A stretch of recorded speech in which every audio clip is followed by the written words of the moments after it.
नमस्कार, स्वागत आपका अनादि टीवी के खास कार्यक्रम आपका शहर आपकी खबर में। मैं हूं आपके साथ पारुल। हमारे इस विशेष कार्यक्रम में हम आपको उन बड़ी खबरों से रूबरू कराएंगे जिन पर दिन भर हमारी नजर भी होगी। तो सबसे पहले वो 4 तस्वीरें आप देख लीजिए जिनको लेकर हम बात करने वाले हैं। मध्य प्रदेश में 1 लोकसभा और 3 विधानसभा सीटों पर होने वाले उपचुनाव के बारे में पहली खबर है। उसके बाद बात करेंगे आदिवासी बहुल्य मंडला जिले में पीएम आवास में हुई धांधली की।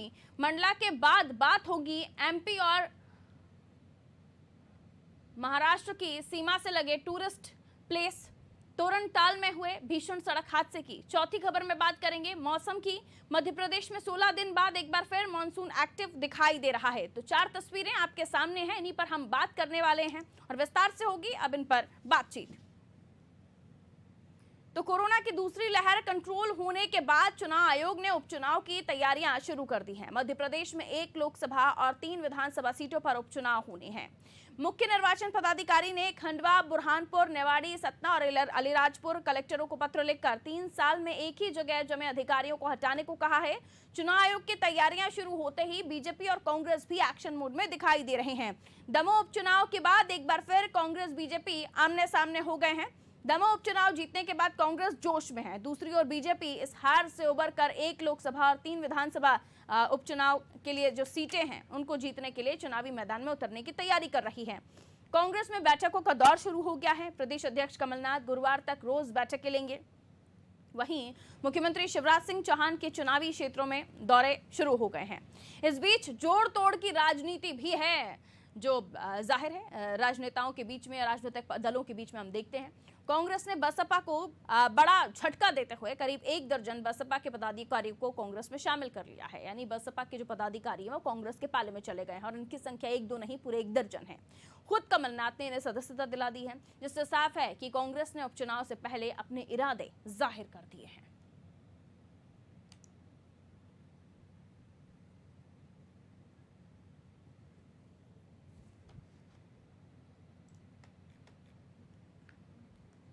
तो 1 लोकसभा और 3 विधानसभा उपचुनाव होने हैं। 3 सीटों पर विधानसभा उपचुनाव होने हैं, जिसको लेकर लगातार दोनों ही दल एक्टिव नजर आ रहे हैं।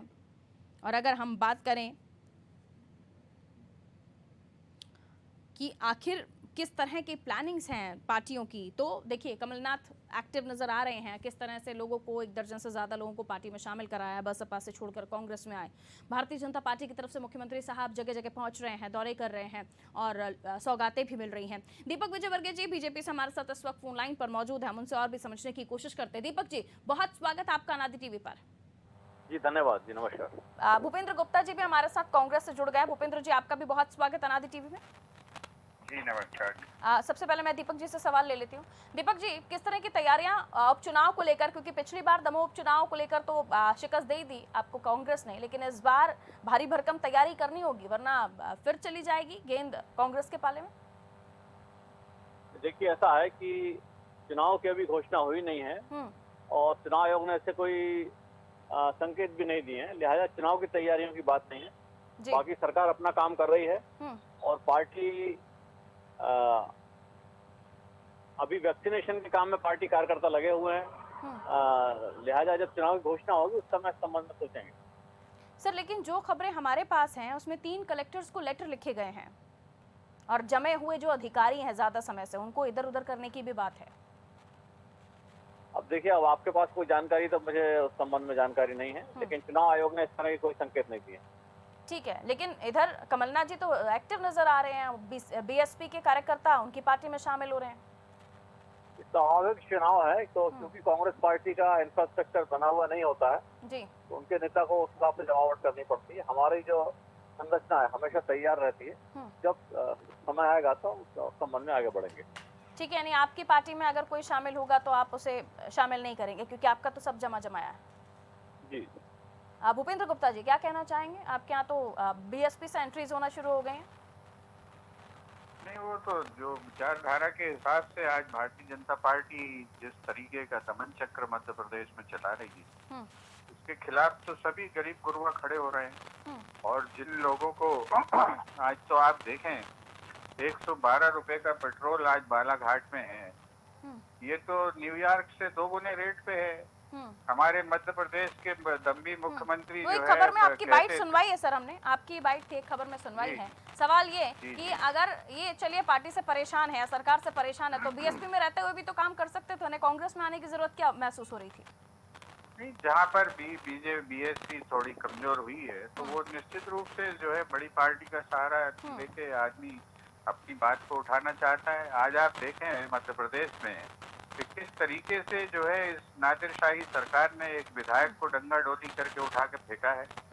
ये सरकार है, ये चुने हुए जनप्रतिनिधि के साथ जो उसका इनका व्यवहार है वो तो नादिरशाही से बड़ा है। ये तो ये जो तुगलकी लोग हैं इनको जो है जनता दंड देना चाहती है और वो उसके लिए शक्ति संजोएगी और ये जो है त्रास्त किए जाएंगे। कोई भी अमृत पी के नहीं आया इस दुनिया में, लेकिन इन लोगों को गलत फहमी है कि इन्होंने अमृत का जो घड़ा है वो इनके हिस्से में आ गया है। जिस दिन फूटेगा उस दिन पता चलेगा। दीपक जी क्या कहना चाहेंगे? देखिए, भूपेंद्र गुप्ता जी अपनी बात कहने के लिए स्वतंत्र है। भारतीय जनता पार्टी कोई भी सरकार हो उसने कांग्रेस से बेहतर काम किया है, जनता के सामने है और इसीलिए कांग्रेस का धीरे धीरे सारी देश से सफाया हो रहा है। जहां जनता नहीं कर पाई थी वहां सोनिया गांधी जी और राहुल गांधी जी कुछ कर रहे हैं। जैसे पंजाब की स्थितियां सामने सबके किस कार्यकाल में मारे गए? तो जो कुछ स्थितियां हैं वो सारी जनता के सामने है। कार्यकाल में मारे गए। आपने बेहतर काम किया है। हमने बड़ी बड़ी महामारियां झेली और लोगों की इतनी मृत्यु नहीं हुई और आपने निश्चित रूप से बहुत बड़ा काम किया। 42 लाख लोगों से ज्यादा की मौत हुई। भैया आप नहीं, मैं उपचुनाव को लेकर चर्चा कर रही हूँ। आपकी जो बातें हैं भूपेंद्र सर वो मैं अलग अलग खबरों में बाइटें सुनवा भी रही हूँ और उसको भी लेकर हम चर्चा कर रहे हैं। लेकिन फिलहाल बात ये कि उपचुनाव को लेकर जो तैयारियां हैं, क्या दूसरी पार्टी से लाकर लोग जोड़े जाएं, ये तैयारियां हो रही हैं उपचुनाव को लेकर कांग्रेस में?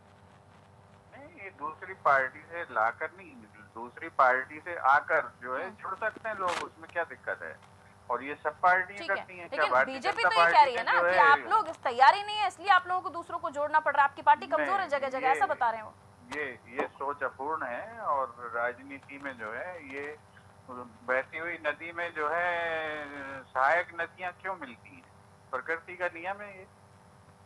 छोटी छोटी नदियां जो है बड़ी नदी में मिल जाती हैं और वो ये सदा से होता रहा है। बड़ा नुकसान तब भी हो जाता है ना सर जब सिंधिया और बाकी लोग सब इकट्ठा चले जाते हैं। ये वाला एग्जाम्पल दोबारा ना हो जाए।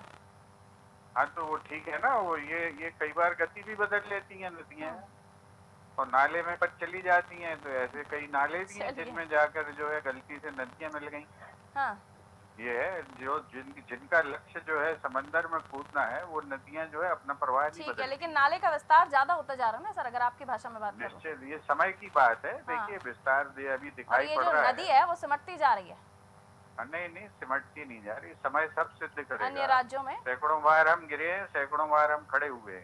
ठीक है, उपचुनाव की तैयारियों में क्या मध्य प्रदेश में फेरबदल भी है क्या? जो कयास लगाए जा रहे थे कि पंजाब की तस्वीर हम एमपी में देखेंगे? पंजाब में क्या तस्वीर है? पंजाब तो समस्या वहाँ हल है। होगा क्या? हमने जो है वहाँ पर एक नई पीढ़ी को इंडक्ट किया है। वहाँ क्या समस्या है?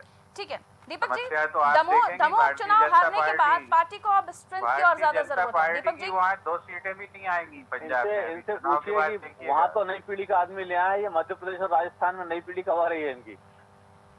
उपचुनाव को लेकर दीपक जी बीजेपी की तैयारी घोषणा कर रहे हैं। फेल तो हो गई।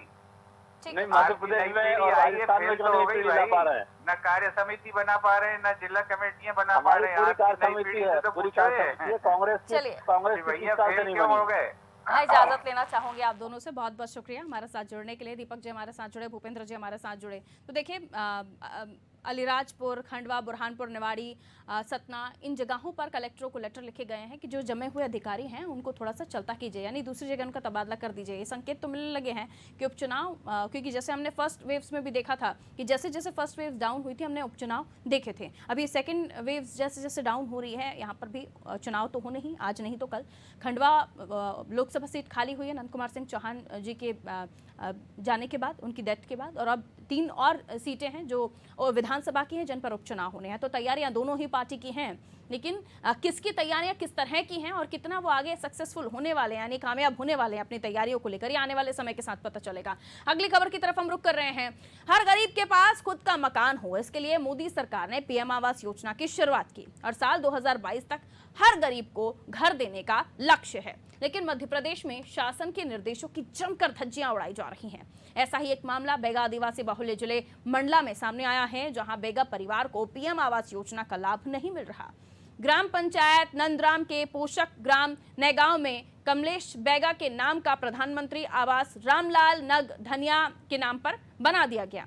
इस गरीब को पता ही नहीं चला कि उसके नाम से प्रधानमंत्री आवास भी बन चुका है। मामले का खुलासा तब हुआ जब कमलेश के दोस्त ने कमलेश के नाम पर हुए प्रधानमंत्री आवास का जो डिटेल डॉक्यूमेंट है वो निकलवाया, जिसमें साल 2016 में पहली किश्त और साल 2017 में आखिरी किश्त निकालने की जानकारी मिली है।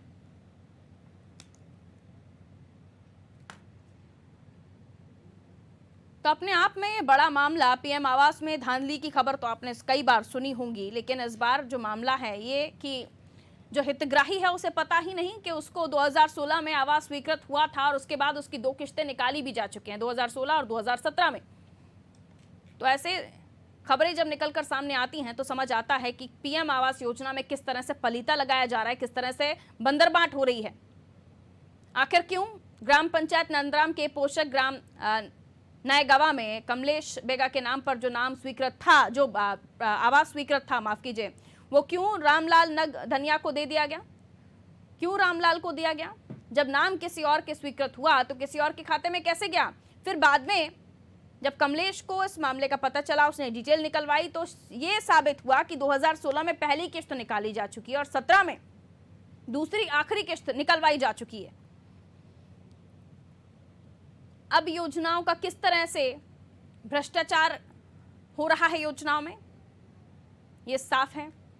और अब इसमें कौन कौन मिला हुआ है, किसकी मिली भगत से ये फर्जी तरीके से किसी और के नाम का आवास किसी और के नाम पर स्वीकृत करा दिया गया या किसी और के नाम पर कराया गया।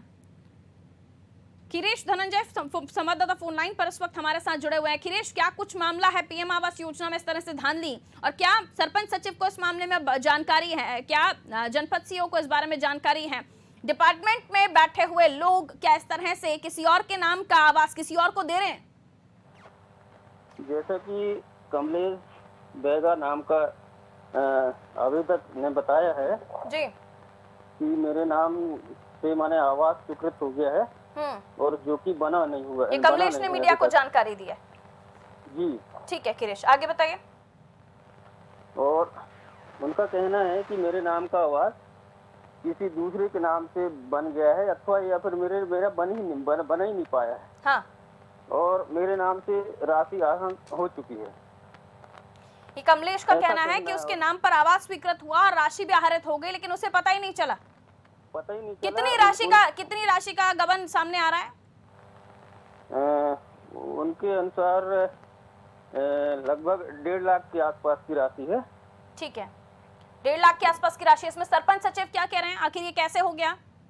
उनका कहना है कि वो तुम्हारा नहीं है, वो रामलाल का है, जबकि जो डॉक्यूमेंट्स बता रहे हैं हाँ। कि वो कमलेश के नाम से वो आहरण हुआ है।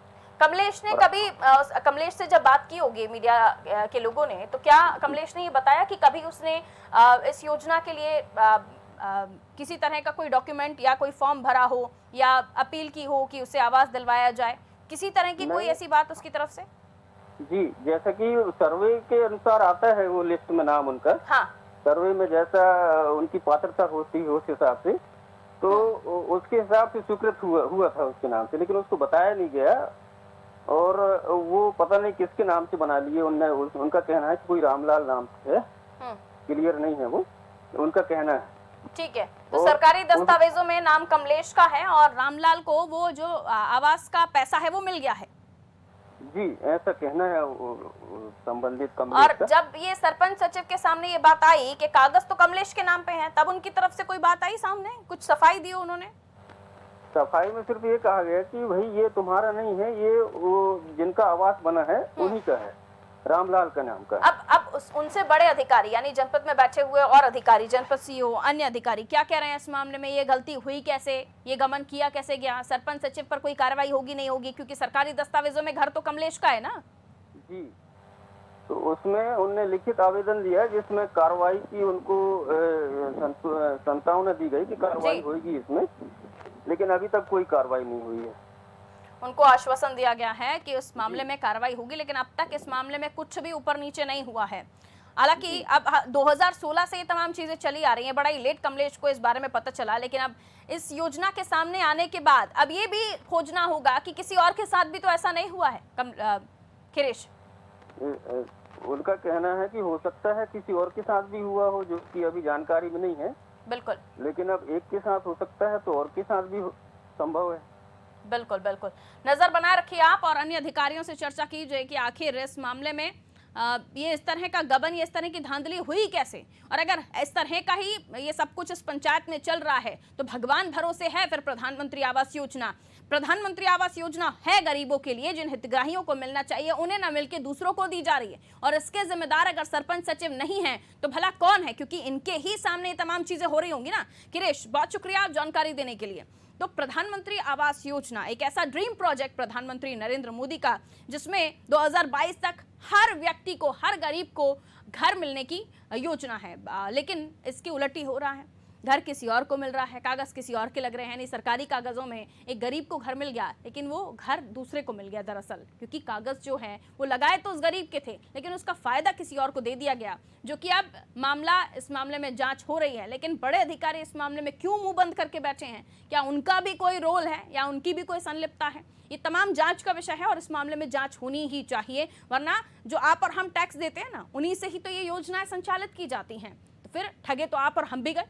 खैर, आगे बढ़ते हैं, अगली खबर की बात करते हैं। मध्य प्रदेश और महाराष्ट्र की सीमा से लगे टूरिस्ट प्लेस तोरनताल में रविवार को भयानक सड़क हादसा हो गया। हादसे में अब तक 8 लोगों की मौत होने की खबर है, जबकि 15 लोग गंभीर रूप से घायल बताए जा रहे हैं। यहां यात्रियों से भरी एक जीप 100 फीट गहरी खाई में गिर गई। हादसा महाराष्ट्र के नंदुरबार जिले में हुआ है। मरने वाले सभी लोग बड़वानी जिले के ग्राम चेरवी और सेमलेट से रहने वाले बताए जा रहे हैं। हादसे के बाद मुख्यमंत्री शिवराज सिंह चौहान ने शोक जताया है। हादसा इतना भयानक था कि खाई में दूर दूर तक लाशें बिखर गई। बताया जाता है कि जीप में 20 से 25 लोग बैठे हुए थे। रास्ते में जीप बेकाबू हुई, गहरी खाई में जा गिरी। हादसे की सूचना पर पुलिस और स्थानीय प्रशासन के अधिकारी मौके पर पहुंचे और देर रात तक बचाव अभियान चलाया गया। हादसे में घायल लोगों को तुरंताल और महासवाद के ग्रामीण अस्पताल में भेजा गया है। 5 घायलों को नंदुरबार जिला अस्पताल भेजा गया है। देर रात तक पहाड़ी में लोगों की सर्चिंग जारी रही। तो एक बड़ी घटना इस जगह पर हुई है जो अपने आप में डराने वाली है, क्योंकि हम देख रहे हैं, इससे पहले ही हमने मध्य प्रदेश में देखा कि किस तरह से विदिशा में कुएं में गिरने से कितने सारे लोगों की मौत हुई, और उसके बाद अब ये जो घटना सामने आई है जिसमें बड़वानी के लोग बताए जा रहे हैं। इस हादसे के बारे में और भी हम जानने की कोशिश करते हैं। रुपेश हमारे साथ इस वक्त फोन लाइन पर मौजूद है, हमारे संवाददाता। रुपेश, उस हादसे के बारे में पूरी डिटेल पहले तो। पारुल, हेलो, सुन पा रहे हैं? जी बताइए बताइए। पारुल, ये महाराष्ट्र का बड़वानी जिले का, मतलब मध्य प्रदेश का सीमावर्ती हिल स्टेशन है महाराष्ट्र में, नंदुरबार जिले के तोरणमाल जी। यहाँ पर गोरखनाथ की तपोभूमि बताया जाता है इसको, और ये जो है बहुत हिली एरिया में है, डेंस फॉरेस्ट एरिया में। तो वहीं से जो ये पार्टी क्षेत्र के सतपुड़ा के जो सेमलेट, चेरवी और खेरवानी गाँव के जो लोग थे, ये शिवपंथ को बहुत मानते हैं, और शिवपंथ के चाटली में एक कार्यक्रम था, उसी भजन कीर्तन में शामिल होने के लिए ये लोग जा रहे थे जी। और अचानक गाड़ी का ब्रेक फेल हुआ। तोरणमाल से दर्शन करने के बाद जब ये लौट रहे थे तो वो करीब 300-400 फीट गहरी खाई में जाके गिर गए, और चूंकि पहले से ही जीप ओवरलोड थी, करीब 30-35 लोग सवार थे। अभी तक का अपडेट क्या है, कितने लोगों की मौत हुई है और कितने लोग घायल हैं? और 8 लोगों की मौत हो गई है, करीब 15 लोग इंजर्ड है, जिसमें 3-4 की हालत गंभीर है, और 3-4 ऐसे लोग हैं जो अभी भी लापता है, जिनको सर्च किया जा रहा है। यानी कुछ और लोग हैं, अभी 3 से 4 लोग और हैं जो लापता बताए जा रहे हैं। जी जी जी। रुपेश, मुझे ये बताइए, यहाँ जैसे कि आप बता रहे हैं कि धार्मिक स्थल है, वहाँ जागरण कीर्तन होते रहते हैं, तो कई लोगों का आना जाना होता रहता होगा। करीब कितनी गाड़ियां यहाँ से होकर गुजरती होंगी, कोई अनुमान? बिल्कुल पारुल, आपने सही कहा। लगातार हमेशा यहाँ अभी श्रावण सोमवार जब शुरू होंगे तो बड़े भारी पैमाने पर लोग आएंगे यहाँ पर। हम भी गए हुए हैं। एक सगरा सा रास्ता है और आसपास पूरी खाई है। रिटर्निंग वाल सिर्फ जो है 7 जो मोड़दार घुमावदार 7 तरह से घूम के जो जाती है सिर्फ वहीं पर है। बाकी रिटर्निंग वाल कहीं पर नहीं है और डेंस फॉरेस्ट एरिया है, रिजर्व फॉरेस्ट एरिया है, इसलिए फॉरेस्ट को भी वहाँ पर काम करने में दिक्कत आती है, परमिशन मिल नहीं पाती है। और ऐसे में अचानक से जिस तरह से ढलान पर गाड़ी अनियंत्रित होकर गिरी है, तो आमतौर पर हर साल इस तरह के हादसे यहाँ पर पारुल होते ही रहते हैं। उसके बावजूद भी प्रशासन इन हादसों से सबक नहीं ले रहा, किसी तरह की रेलिंग या किसी तरह की बाउंड्रीज वहाँ पर डेवलप नहीं की जा रही ताकि इस तरह के हादसों को टाला जा सके। कितने समय से यहाँ सड़क के हालात क्या है, किस तरह का डेवलपिंग एरिया है, ये थोड़ी और डिटेल बताइए। ये हिली एरिया है, महाराष्ट्र सरकार का हिल स्टेशन है ये। और महाराष्ट्र सरकार ने यहाँ पर फॉरेस्ट कंजर्वेशन के तहत एक सड़क का निर्माण जरूर किया है। आज से कुछ 5 साल पहले जरूर डामरीकरण हुआ था। पहले तो पगडंडी रास्ते ही थे, तो आदिवासी लोग जो है पाटी और बुकराटा क्षेत्र के वो पैदल ही यहाँ तक पहुंच जाते थे। पर अब चूंकि रास्ता ऐसा हो गया है जिससे वाहन तक वहां तक जा पाते हैं, तो एक मुश्किल से 3 या 4 मीटर का रास्ता है जिसमें दोनों लेन चलती है, आने वाले भी और जाने वाले। मतलब श्रावण के दिनों में यहाँ पर इतना मोब होता है कि कंट्रोल करना मुश्किल होता है और उसी दौरान इस तरह के हादसे होते पारुल। ठीक है, तो मुमकिन है कि यहाँ पर किसी तरह की दोनों राज्यों की सरकारों को सोचना चाहिए कि अगर बड़वानी से लोग गए हैं और वहां पर इस तरह की घटना हुई है, क्योंकि अगर आप बता रहे हैं प्रॉपर महाराष्ट्र में है ये, तो फिर महाराष्ट्र सरकार की जिम्मेदारी हो जाती है। जाहिर है सिर्फ एमपी के नहीं, अलग अलग जगहों के भी लोग वहां पहुंचते होंगे। अगर मैं ठीक हूं तो क्लियर कीजिएगा। ये पारुल सही है। कई बार लोगों ने स्टेट हाईवे की मांग करी है जो नंदुरबार और सेंधवा को जोड़ता है, और ये जो NH3 जो मुंबई आगरा हाईवे है उसको जोड़ने के लिए सबसे महत्वपूर्ण पानसेमल से तो अपना जो खेतिया एमपी का एरिया, वहां से तो डबल लेन स्टेट हाईवे है। ठीक है, पर उस तरफ नंदुरबार के एरिया में महाराष्ट्र सरकार की उदासीनता के कारण ये निर्माण नहीं हो पाया है, और इसी वजह से आमतौर पर देखा जाता है कि एमपी के ज्यादा श्रद्धालु इस एरिया में जाते हैं।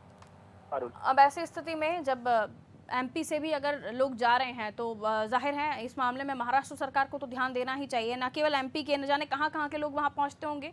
और इस तरह की घटनाएं अगर अमूमन आप बता रहे हैं हर साल होती हैं, तो बड़ा ही गंभीर है कि अब तक क्यों इस सड़क के बारे में, इस राह के बारे में, इसकी सुरक्षा के बारे में नहीं विचार किया गया। खैर, बहुत शुक्रिया रुपेश जानकारी देने के लिए।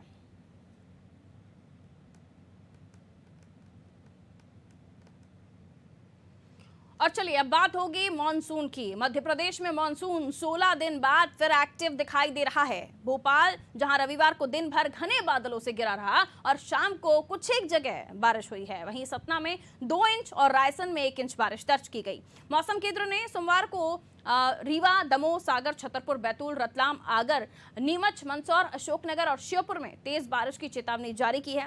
अगले 3 दिन भोपाल सहित पूरे प्रदेश में गरज चमक के साथ बारिश की संभावना है। सीजन में अब तक प्रदेश में सामान्य से 24% कम और 31 जिलों में सामान्य से कम बारिश हुई है, जिसके चलते प्रदेश में धान की 50% बोनी अटक गई। सोयाबीन की फसल को 20% तक नुकसान हुआ। यदि एक हफ्ते और तेज बारिश अगर नहीं हुई तो ये आंकड़ा 40% हो जाएगा। मौसम में बदलाव आने की 2 वजह मुख्य हैं।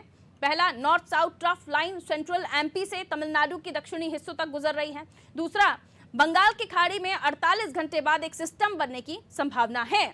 इधर लगातार बारिश नहीं होने से राजधानी भोपाल में बड़ा तालाब का लेवल भी घट रहा है। ये 1660 फीट से घटकर 1659.90 फीट, करीब करीब आप इसे 1658 फीट भी कह सकते हैं, जो अपने आप में परेशानी खड़ी करने वाला है। क्योंकि अगर यूं ही हम सूखा देखते रहे या बारिश नहीं हुई तो ये लेवल और कम होगा। आने वाले मई जून के महीने में पानी की परेशानी भोपाल वासियों को हो सकती है। लेकिन अगर इंद्रदेव मेहरबान हो जाएं, अगर बदरा बरस जाएं तो ये दिक्कत नहीं होगी। लेकिन कब तक अनुमान लगाया जाए, ये अनुमान तो हमें वैज्ञानिक ही बता पाएंगे। मौसम वैज्ञानिक अजय शुक्ला जी हमारे साथ इस वक्त फोन लाइन पर मौजूद हैं। अजय जी, बहुत स्वागत करती हूँ आपका नादी टीवी पर। अजय शुक्ला जी अजय शुक्ला जी, कब तक राजधानी वासियों को, प्रदेश वासियों को अच्छी बारिश मिलेगी?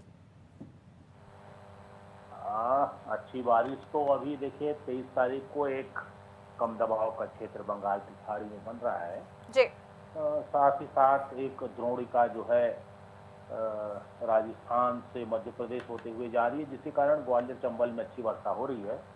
और हमारा अनुमान है कि अभी 1-2 दिन बाद जो है अच्छी बारिश कहें या बारिश की जो है तीव्रता बढ़ेगी और जो है मध्य प्रदेश में, भोपाल सहित मध्य प्रदेश में अच्छी वर्षा होने की संभावना। क्योंकि कल तक लोगों को था कि जिस तरह से बादल घिरे, जिस तरह से बिजली भी चमकी, लोगों को था कि कम से कम रात तक तो पानी गिरेगा, लेकिन बारिश कहीं और ही चली गई, या फिर यूं कहें कि लोगों को इंद्रदेव ने थोड़ा सा धोखा दे दिया। लेकिन अब आपका अनुमान क्या कहता है? आज, कल, परसों 2-3 दिन का अनुमान देखिए हम बारिश के आने के लिए।